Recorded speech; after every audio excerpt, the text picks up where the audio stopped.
All right, welcome back to Broncos Country Tonight. Thrilled to be joined by Hall of Famer Steve Atwater, also Broncos Ring of Famer. What up, Steve? What's up, Ryan? That sounds good, man. It still sounds good. Still sounds good. You know what else sounds good? The Broncos getting the player that you've been calling for, you've been pounding the table for a while now. Did you let out a verbal woohoo when they drafted Jerry Jeudy last night? Everybody in my house, we were so hyped. My daughter, she started getting hyped about it too, and she didn't know what the heck was going on. But my son Steven, he knows who Jerry Jeudy is, and wanted us to draft him as well. He felt like he was the top receiver in the draft. And I did too. I felt like he was the number one receiver in the draft, especially with the numbers he had put up in college, his work ethic, his ability to run after the catch. I think that was just one great move by this team, and I'm hoping that we'll have more to come today. Now, what do you – go ahead, and you've talked about it on our show, on the radio show, but why don't you go ahead and tell everybody specifically about what his route running means for a defensive back and why he's such a tough cover? Well, one, he's elusive.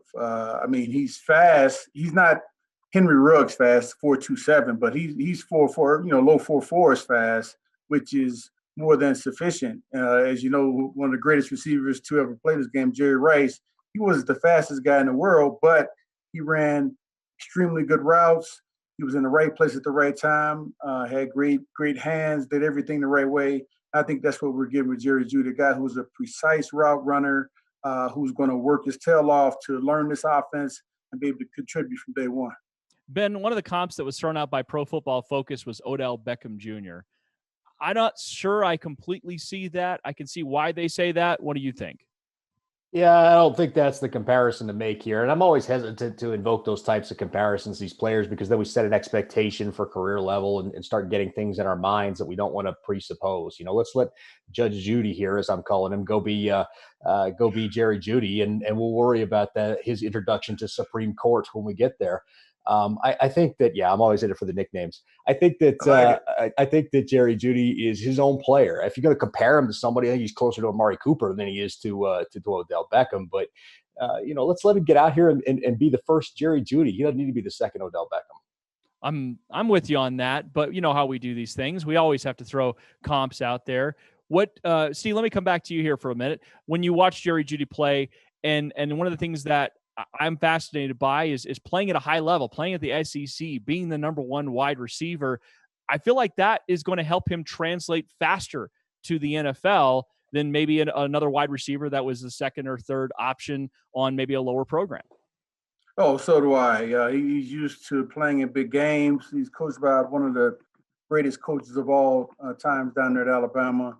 And he's going to come in here, I think, with the right attitude of, knowing that he has to learn the system. He has to kind of fit in and meet the guys. He just seems like a humble guy that's going to fit right in with the guys we have in the locker room and help elevate this offense to another level. Now, Ben, we talked to Jerry Jeudy last night for a little bit on the radio, and he wants to come in and be a leader. And we've seen that over the last couple of years, guys coming in, rookies saying, hey, look, I want to be a leader in that locker room. But he's going to have a little bit of competition in that respect because Courtland Sutton kind of has already taken over the reins a bit on the offensive side of the ball. You think that's a good thing that they're going to be able to push on each other that way? I hope so. You hope that, guys pushing on each other makes each other better, stokes that competitive fire and all that. I think Courtland Sutton firmly has his hands on the leadership role, as it were. But it'd be good to have that. It'd be good to have that push and good to have that, that camaraderie and, in a way, I guess, rivalry so that you guys can help push each other and make each other better. Okay, Steve, in the locker room, what else do they need? What else do they need on day two that the Broncos don't currently have? What else do they need as far as starters? Don't have to go specific positions, but I'd love to hear from you. What else are the Broncos missing here on this team? Yeah, I would say interior offensive line. I think that's huge, especially with Connor McGovern signing with the Jets. Also, we still need, I think, another cornerback on this team, another quality cornerback that we can add to the mix. And then I like to see an inside linebacker. I feel confident with both Alexander Johnson and Todd Davis, but we need another young guy to come in and push those guys too. I wouldn't also be upset if we got another defensive end, especially losing Derek Wolfe. No safeties. What's going on, man? There's some really good safeties. Xavier McKinney, a guy throw out there. What's going on, man? I mean, I just don't think that need is as great as some of the other needs. I'd like to address those other ones. And hey, if somebody's left at the end, hey, let's do it. And if we did draft a safety, I'm sure it would be for the reasons of having a young guy come in and learn under Kareem and Justin. Not sure how much a guy would be able to come in and contribute right now. But yeah, there are some great safeties out there still. And I think they're going to be a force in the league. But I just think for what we need right now, I think we need to go another route, right? Ben, are you comfortable with Steve Atwater's rankings of things there?